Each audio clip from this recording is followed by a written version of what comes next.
ማህበራችን እንግዲህ በ2016 በከተማ ስራና ስልጠና ጽህፈት ቤት አማካኝነት ከቀበሌ አስተዳደሮች ጋር ተነጋግረው ከየቀበሌው ስራ አጥ ወጣቶችን አደራጅተውናል። ከስድስቱም ከተማ ቀበሌዎች ማለት ነው። ተደራጅተን ወደ 50 የምንሆን አባላት ነን። ወደዚህ ስራ ገብተናል። ስልጠና ሰጥተናል። የማሽነሪ ድጋፍ ከቀለም ኢትዮጵያ፣ የተሽከርካሪ ድጋፍ ከቀለም ኢትዮጵያ፣ የሙያና ስልጠና ድጋፍ ከቀለም ኢትዮጵያ፣ የአልባሳት ቀለም ኢትዮጵያ ደግፈን ወደዚህ ስራ ገብተናል። የፕላስቲክ ምርት አንድ ጊዜ ተጠቀምን ጣልነው፣ ያው ቆሻሻ ሆኖ ቀረ እንጂ ተመልሶ ሳንቲም ሊሆን ይችላል፣ የገቢ ምንጭ ሊሆን ይችላል የሚለው ግንዛቤ አልነበረንም። ቀለም ኢትዮጵያ ነው የዚህን ግንዛቤ እየሰጠን፣ ያንን ግንዛቤ መሰረት አድርገን ከተማረው ትምህርት አንፃር እንደገና ፕላስቲኮችን ሰብስበን አሁን የገበያ ትስስሩም እየተፈጠረልን ነው። የምንሰበስበው እንግዲህ ከተቋማት አካባቢ እንሰበስባለን፣ ከገበያዎች አካባቢ እንሰበስባለን።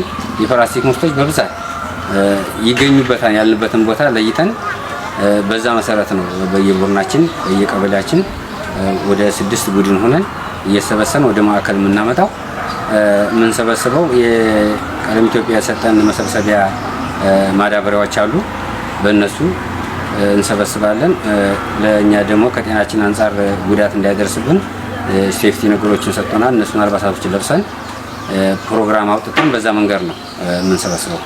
የከተማችን እዚች ፓቲ ከተማ ላይ ያለ የፕላስቲክ ምርት በጣም ግዙፍ ነበረ። ፖሊስ ጣቢያዎች ላይ ያለ ክምር ነበረ፣ ክምችት ነበረ።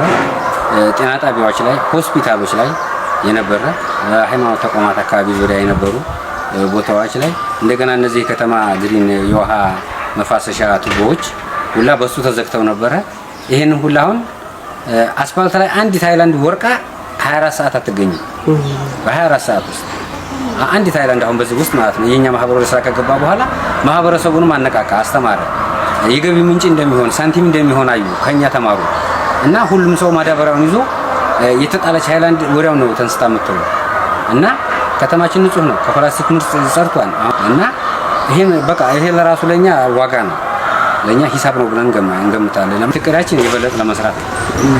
ይሄን ነገር በደንብ አድርገን ይዘን የራሳችንን እያሻሻል የገቢ ምንጫችንን ራሳችንን እየደጎም ወደ ፋብሪካ ፕላስቲኩን እዚሁ ፈይቶ እዚሁ ጨምቆ ደግሞ የሚኬድበትን ፋይበር ግላሶች ደግሞ እዚሁ ምርት ወደ ጎጆ ኢንዱስትሪነት ቢቀየርልን የሚል ተስፋ ነው ያለን እንደ ማህበር።